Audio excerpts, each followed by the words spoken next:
உங்களை தேடி வர ஆன்மாவார்கள் எல்லாருக்குமே அந்த கற்பூர ஆரத்தியை எல்லாருக்கும் காட்டுறீங்களாங்க? நான் இது உலகத்தில் எங்கேயுமே நடக்காத விஷயமா நான் பண்ணுறது. நான் என்ன பண்ணுவேன், முன்னெல்லாம் பூஜை முடிஞ்ச உடனே அத்தனை பேரையும் நிற்க வச்சு ஒரு ஆரத்தி எடுப்பேன். அந்த ஆரத்தினுடைய நிலை என்ன அப்படின்னா, எவ்வளவோ தூரங்கள்லேருந்து வராங்க, போகிற வழியில் எத்தனையோ இடையூறுகள் வரும். அத்தனை இடையூறுகளையும் தடுக்கக்கூடிய ஆற்றல் அந்த ஆரத்திக்கு உண்டு.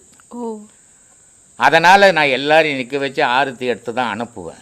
இப்போ ஒரு 4-5 மாதமாக என்ன ஆகிப்போது, மத்தியானம் சாப்பாட்டு நேரம் முடிஞ்சோடனே அவங்க ஓடி போகிறாங்க. அதனால் அந்த ஆரத்தி எடுக்கிறத விட்டுட்டேன் நான். ஜனங்க சொன்னால் கேட்க மாட்டேங்குதுன்னு. ஆனால் போன மாதம் நான் பற்றி எல்லா ஜனமும் இருந்தாங்க.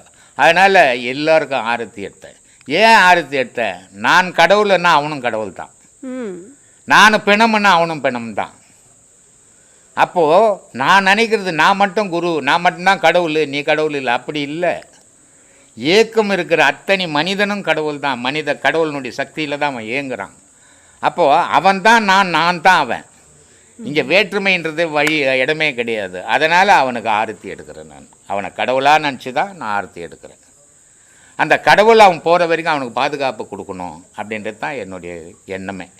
அதுக்காக தான் இது உலகத்தில் எந்த சீடருக்கும் எந்த குருவும் ஆரத்திலாம் எடுக்க மாட்டான். அது ஒரு தனி மரியாதை வேணும்னு நினைப்பான். நான் அந்த மரியாதையில் எதிர்பார்க்கலாம், பாதுகாப்பாக போனால் போதும் எனக்கு. அதுதான் என்னுடைய கொள்கை. அப்போ ஒரு தாயாகவும் நின்று அவங்கள பார்க்குறீங்க. ஆமாம், இறைவனே தாய்மானவர்னு ஒரு பேர் இருக்குது. ஏன் அந்த தாய்மானவருக்கு? பெத்த தாய் கூட இல்லாத கருணை அவனுக்கு உண்டு. ஏன்னா பெத்த தாய் கூட உடலை தான் செய்தா, உயிரை செய்யலை. உயிரை செய்தவன் அவன் இல்லையா? அப்போ அவன் தாயை விட கருணை உள்ள. அதனால தான் அவனுக்கு தாயுமானவன், தாயாக கூட அவன் ஆனவன் பேர் உண்டு. அப்போது இறைவனே தாயாகும் போது ஒரு குரு ஏன் தாயாகக்கூடாது? ஆனால் என்ன தவறு இருக்குது இதில்? தெரியாதவன் குழந்தையாக இருக்கலாம், தெரிஞ்சவனாக இருக்கலாம், அத்தனை பேரையும் நீ தாயாகவே நினச்சிக்க. அவனை செய்யானே நீ தாயாயிரு, ஒன்றா தவறாகி போகுது இல்லை, நல்லது தானே. பகையாக நினைக்காம இந்த சந்தோஷம் தானே. அதை தான் நம்ம செய்துன்னு இருக்கிறோம்.